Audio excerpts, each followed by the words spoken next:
this is VGA, and welcome back to King's Quest 2 VGA.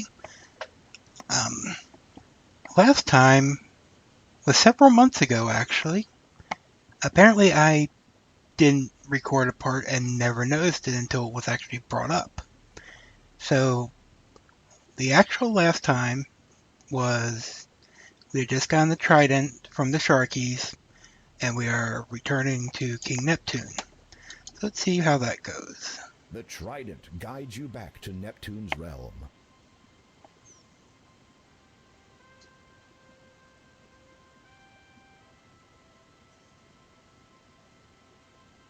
You approach the king. He smiles and graciously accepts his trident from you.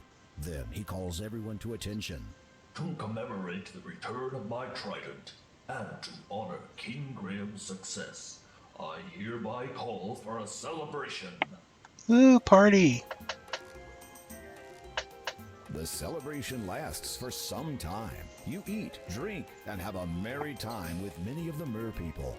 After a few hours, the festivities wind down, and you finally have a chance to speak with Neptune alone.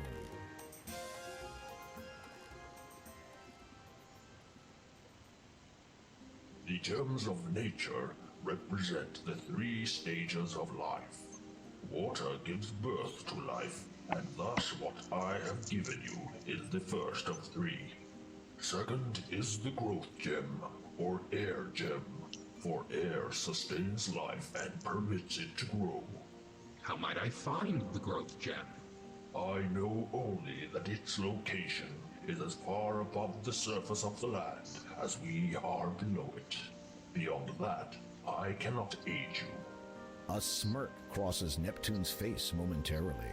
You might say that air is not exactly my element. Nah. Decide that the beverages consumed were to blame for that one.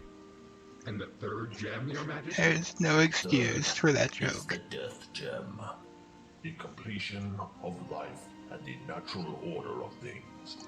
The Door of Destiny understands this now, as did the ancients who imprisoned the soul within.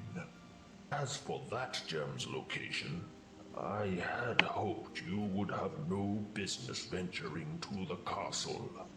Kolima was once ruled from that place, but sadly her people have not seen their lord for quite some time. Oh, really? How long a time? Oh, a good 4, maybe 5 decades. It's a long time. Decades? Well, surely then... If you please, I would prefer not to dwell upon this subject. Okay. You have done me a great service this day, and I thank you. Good luck, King Graham, and good speed. Man, I wonder what's up with the guy with the death gem. All these decades not going outside? Kinda sounds like me. Underwater kingdom and head back towards the surface. What an incredible experience. You are certain you'll never forget the adventure you just had. Additionally, you have acquired one of the gems. As you resurface, you realize that the magic which allowed you to breathe underwater has now subsided. So, we can't go back underwater now. So, what we need to do, we need to go get more info on stuff. Maybe, let's head back to the town. So in case anyone's wondering where I've been, why I didn't bother to get Equestria Bound past part 4, my computer died. I mentioned it a few times, but yeah, it finally went. And I had to get money to get a new one, and I kind of live paycheck to paycheck, so kind of difficult. But I have one. I got an i3 processor. I forgot the gigahertz on it. And I got a GeForce GTX 960 Ti, or was it 970? I don't remember. Whatever it is, it's a Ti. And apparently the guy where I bought it from immediately stopped trying to upsell it to me as soon as I said that I need it for recording videos. Now, I don't need it for recording like this one, but I do actually have some plans coming in the future that I am happy to Another good book? get back to. and I'll probably start those tomorrow or next weekend. We'll see. This book is entitled Legends. Browsing through it, you notice an interesting excerpt. And I'm going to apologize now if any of the things I've done are familiar from past episodes, or if I do them again in the future episodes, because it has been, again, several months since I actually recorded these. So, we'll just see what happens.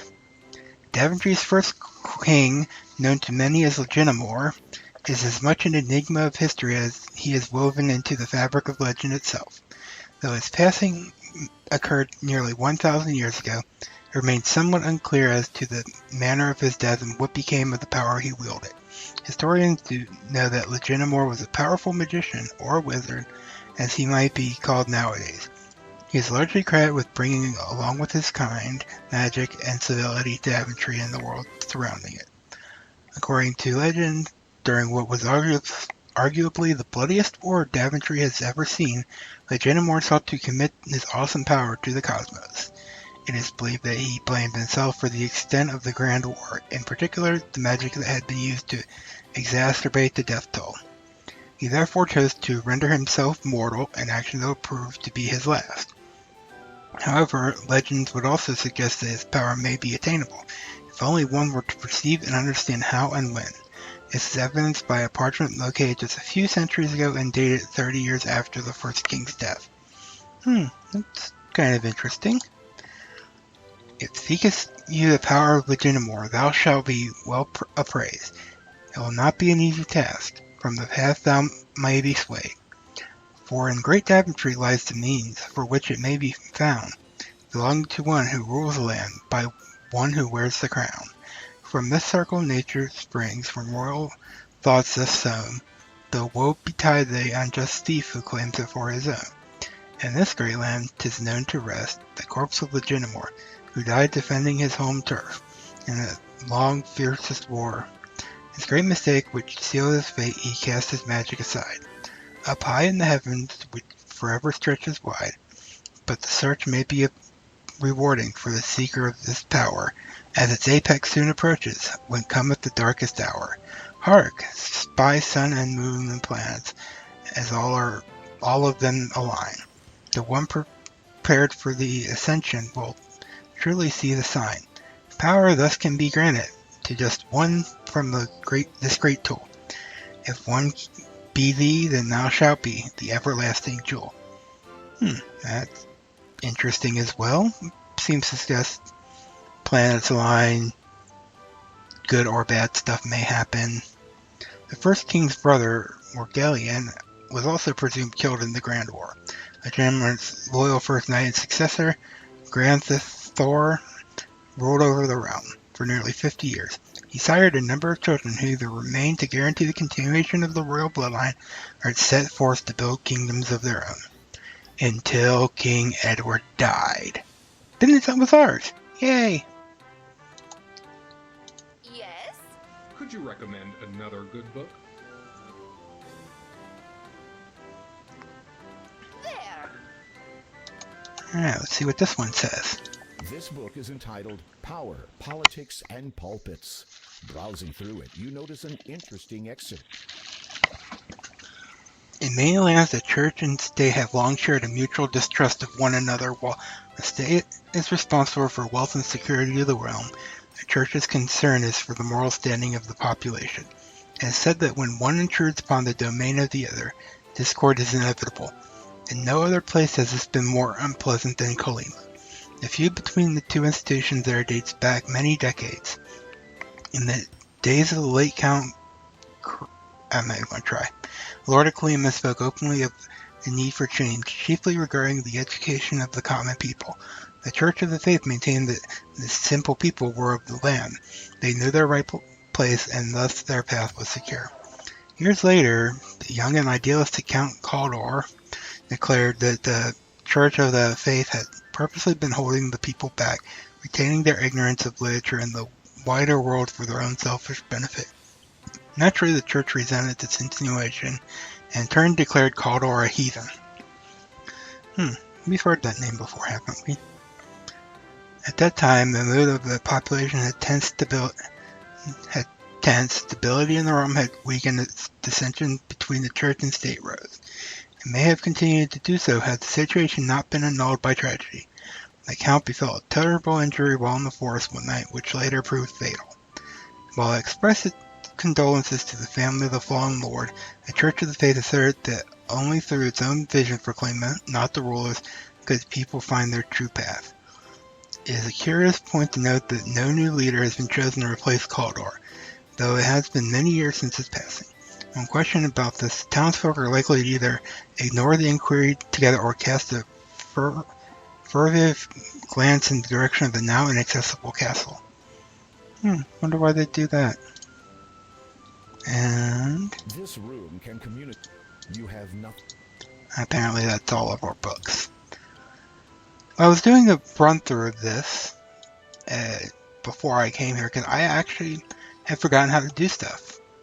And I managed to find my old saves when I got my old hard drives put in.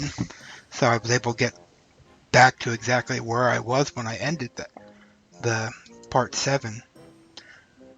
So, which was good because I had forgotten where a lot of things were. I think I had maybe half of the inventory. So yeah, it's a little bit. I'm gonna have to replay this so I don't forget stuff. Anyways, let's look around. Haven't been in here before because it's only open from midday to night. Some interesting items from here. A large and incredibly hefty-looking mallet is propped up against the shelf. A small engraving on its head reads, Broggy. Broggy. Is that from the Black Cauldron? I've read 4 out of the 5 books in that series. I know that Sierra did the Black Cauldron and part of the Book of 3, but that's another story. You are inside a cute little antique shop. Old furniture and knickknacks clutter the place. Against the wall, a low bench displays an assortment of items. Nothing interesting there. What's this little guy? Apparently, this interesting-looking item is a Model DX cartridge retrieval unit. Quite a useful little device. In another time and place. We'll be seeing him soon, I'm sure. It is a red sorcerer's hat. I can only think of a few things, so I'm not exactly sure which one it is. It is a tiny harp. How cute. I prefer tiny violins. Obviously, the Swiss haven't quite got the idea yet. This knife is too big. It would damage more than just your pocket. Oh, it's a Swiss Army knife. Fingers wouldn't do the instrument justice. You don't need it, and apparently neither does Simon. Simon. No, I'm not coming up with any thought on that one. I got no idea. Feel free to yell at me. Placing your grubby hands. What is this? You are inside. Nothing important. Ah, dragon fire! Oh, no, wait. It's just a mounted dragon head. Whew. I wonder if that's from Quest for Glory. Twin axes grace the wall above the front door. You wonder if they serve as a security measure for intruders. Some old shield. A rather beaten and tarnished brass lamp is positioned on the countertop. Ooh, lamps. Hopefully she doesn't want, like, a new lamp for it. Buy these wonderful items. Who will buy these wonderful items? That's another thing. I cannot find where the trigger for Good afternoon. talking is. What can I do for you, dear? Hello. Do you sell anything that would aid in ascent of a mountain? Unfortunately, I do not sell climbing equipment or anything of that sort. This is really a specialist store. Oh, However, I do have an item which you might find useful. This lamp is said to contain a genie. A genie! Never tried it myself, of course. I do not believe in using magic to solve my problems. Nature has made us as we are. and we should be glad of that. Huh. How much for the lamp? The old lady hesitates. You sense she wants more from you than your money. You hope it is not anything that you will regret. Please don't send me on fetch Well, quest. seeing as how you are a man who seems adept at taking care of himself, perhaps you could do a small favor for me? It's not fetch quest, is it? Somehow, you knew she was going to say that. I once owned a beautiful nightingale, quite rare around here. But the sentimental value far outweighs its monetary worth. That foul old witch Hagatha has stolen it from me, probably to use in some concoction or another. Her nose Concoction screws of up in what? disgust. So, if you could be a sweetie and retrieve it for me, I will trade you. The lamp for the bird. Agreed? Well, I will see what I can do. Do be careful. If Hagatha should spot you out of her good eye, then you'll be in for it. Even Graham is sick of fetch quest. He's just like, what the hell? I found a couple of interesting things when I was doing my run through, and I cannot get them to repeat. Just one thing that was a reference to the 5th game, and who was I talking to? That there were a couple NPCs I talked to for a while that just the conversation was crazy. I don't even remember everything about it.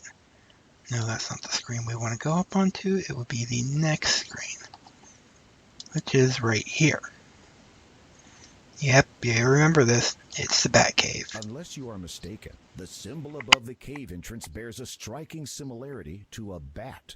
A shiver runs down your spine as you look at it. It's almost as if some dark force were radiating from it. Okay. I believe we did try to go in here before and got killed. It is a human skull with a radiant blue stone wedged into its eye socket. Cat, you're not a parrot. Please get off my shoulder. It is a human skull with large eye sockets. So, that one has a blue, but that one doesn't. Do we have anything we could shove in there that's blue? No, we got this. That has no effect on the skull. Those are probably too small, and it doesn't really have ears anyways. This seems like a horrible idea. But As you attempt to place the birth gem into the skull, you discover that it does not fit properly. Instead, it juts out uselessly like a bulging eyeball. The birth gem protrudes from the skull like a bulging eyeball. You'll somehow need to push it in further. Further, how do we get it in further? If I had something to hit it with... Oh, hey, this is... I actually just used a hammer today to close one of my vents because this thing is so stuck. On an interesting note, I've also had to take bolt cutters to the computer to get my graphics card in. So I just found that kind of funny. You gently tap the birth gem with the mallet, hoping not to break it. It budges only slightly. You give it a harder hit. It moves a bit more. You hold your breath and give the gem an almighty thwack. It pops into the skull. Okay. Let's save.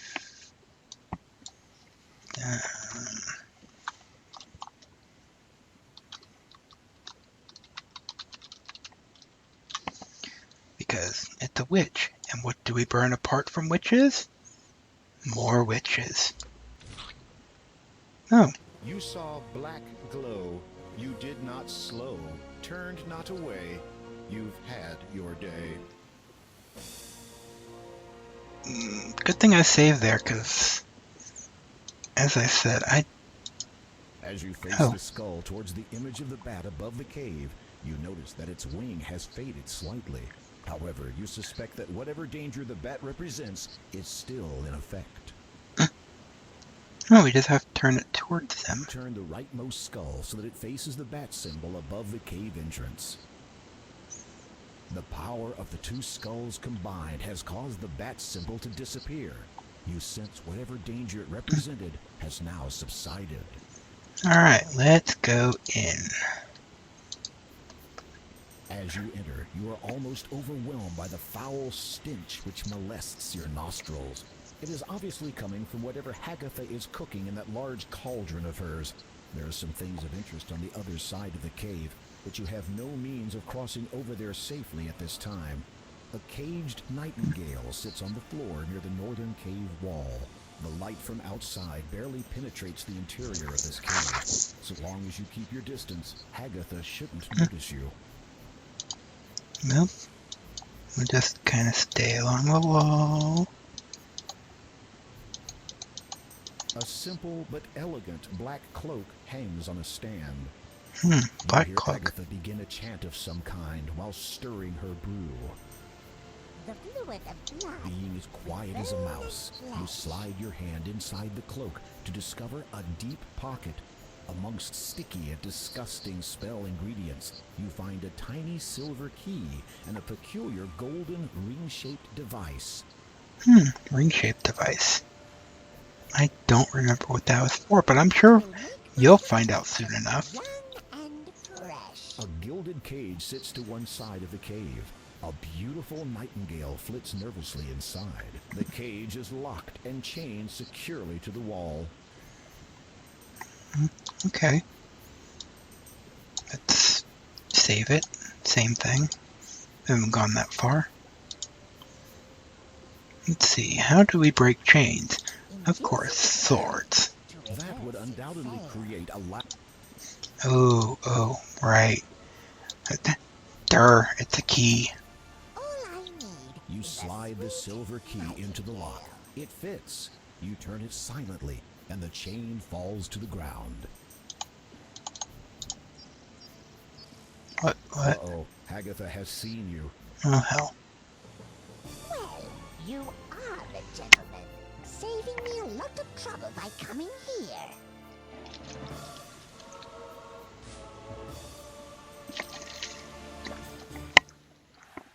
Ask the bird to be quiet next time. Oh. How do we get the bird to be quiet? I mean, we have to get it out. But, I used to have a couple parakeets. I wonder if putting something over it would help. Slide the silver key into the lock. It fits. You turn it silently, and the chain falls to the ground. Wonder what kind of spell she's casting or whatever. What's There's this? a large sheet of cloth. Oh, right. We got that from the bottle that we got the fish lamps in. Light You fish. silently drop the cloth over the cage. All I need is Without making a sound, you take the nightingale into your possession. Yoink. Uh-oh, Oops. well, you are the gentleman, saving me a lot of trouble by coming here. No, I hope I just didn't not give myself enough time. You wandered into the witch's lair, and where you stood gave... You silently...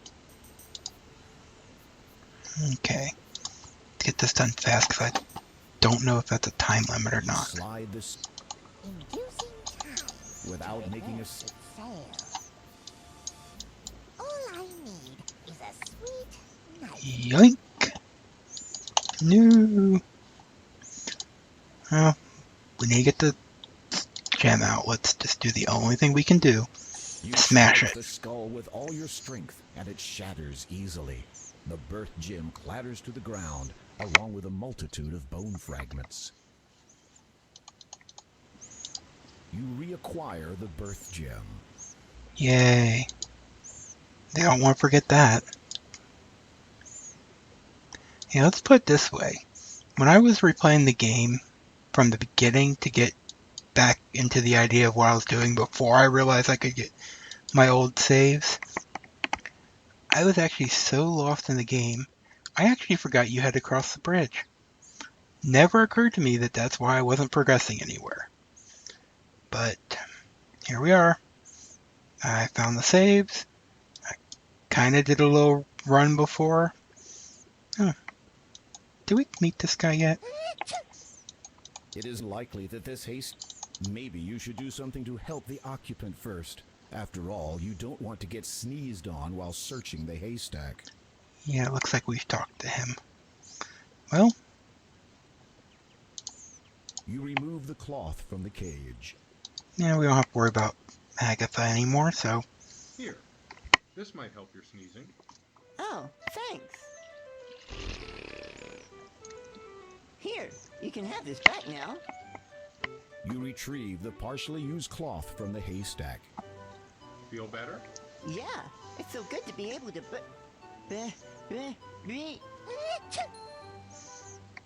Is that... You take the silver needle. You don't want a haystack. Because that's so rare. No one would ever find a needle in a haystack. Bet that won't happen twice. Alright. You got your bird, you old crone. The little old lady is tiny, with twinkling blue eyes.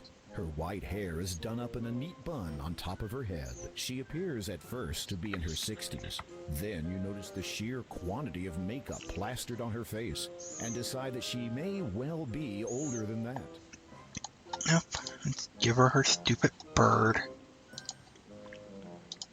Couldn't you just, like, go buy a new one or something? You offer the nightingale to Angelina.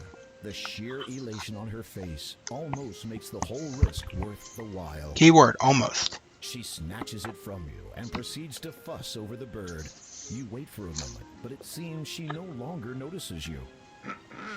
You don't mind about the lamp you promised me in trade for the nightingale? The shopkeeper looks up at you vaguely. She gradually remembers that there is another being in her world. Yeah? Oh, yeah, take it. You'll have no beginning of use with it. Don't you mean no end of use? Of course. Whatever you say, dear. You hear Angelina muttering cheerfully to herself as she exits.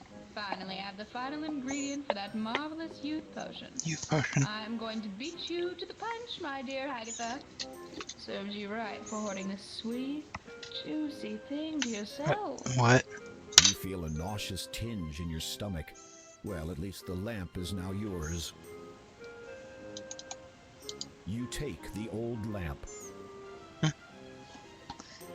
Okay. Well, we got a genie. Let's just wish to get the...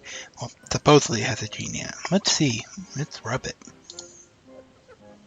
You rub the lamp and wait expectantly, but nothing happens. You're about to give it another try when a small puff of smoke appears at the end of the spout. It clears, revealing Genie?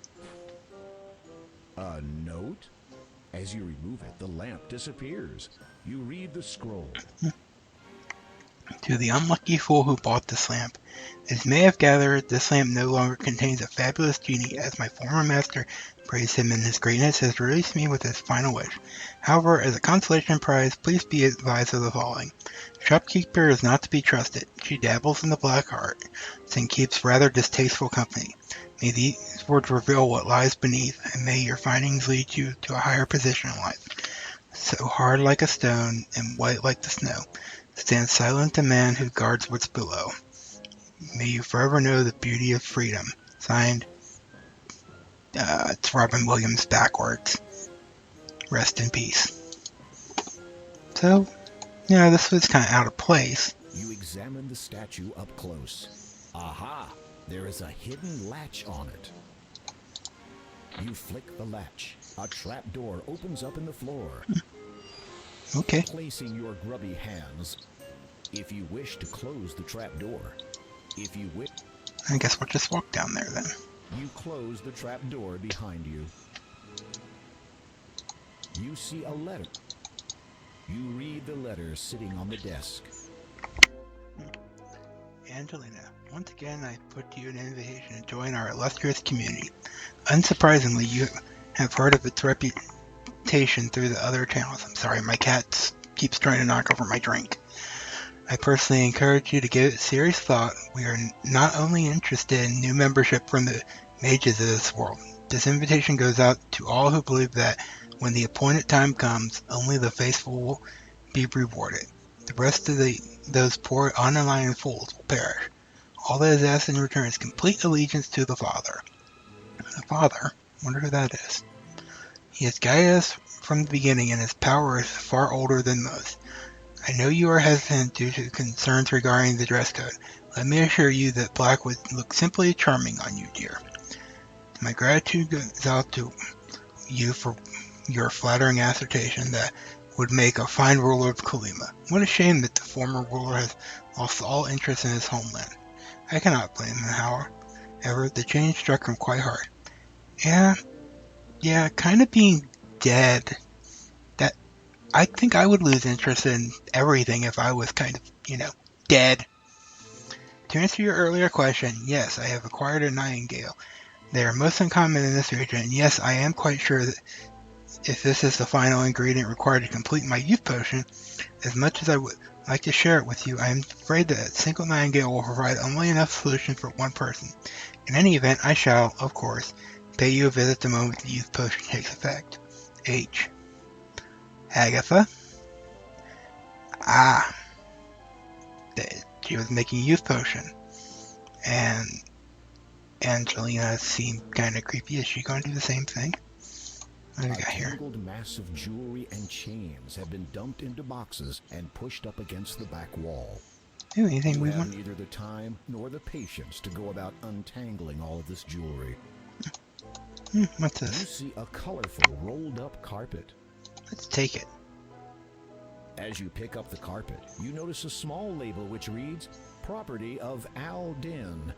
There might be a faded letter or two in there, but you cannot be sure.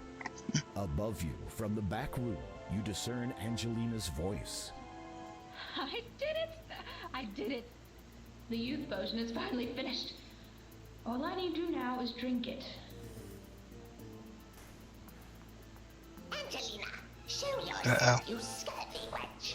Agatha? My dear! What an unexpected surprise! Don't you play the fool with me. I know you stole it. Stole? Really, I do not know. Silence. For your lies and deceit, there can be only one consequence. No, please.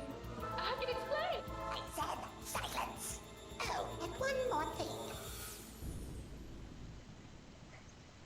Earthquake. Your invitation to join us is revoked. What is this? Ah, the youth potion at last. Oh no. Drat. Now what was that spell for removing floorboards? Curses.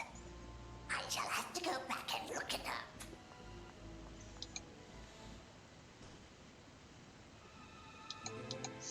Well, let's take it. We can stay You youthful fish around forever. the pile of down and successfully retrieve the youth potion. Nah, we'll save it for our future bride, hopefully. Alright, so let's go back up. Cautiously, you open the trapdoor ever so slightly and peer into the room above. Agatha is nowhere to be seen. You make your exit from the basement. And, well, let's close this just to be You flip polite. the latch. The trapdoor closes and conceals itself into the floorboards once more. Even though I'm certain Angelina has lost all interest in her interest, kind of like the ruler of Kalima when he died. Anyways, what I want to do, come back down here, and for some reason it's in my head that I am missing something. And, but, do I get that above? Oh, right, I know where that is. So this is actually the part where episode where the current episode should have led into episode 8. This will actually be labeled as 7.5 because I'm not renumbeering them. I'm sorry. But anyways, I apologize for the inconvenience if anyone was using this as a walkthrough. I'd like to thank the person that let me know I was missing this. And hopefully I will be back with new stuff coming soon. Maybe I'll actually finally get Equestria bound with a good recording now. Anyways, I will see you next time. Have fun.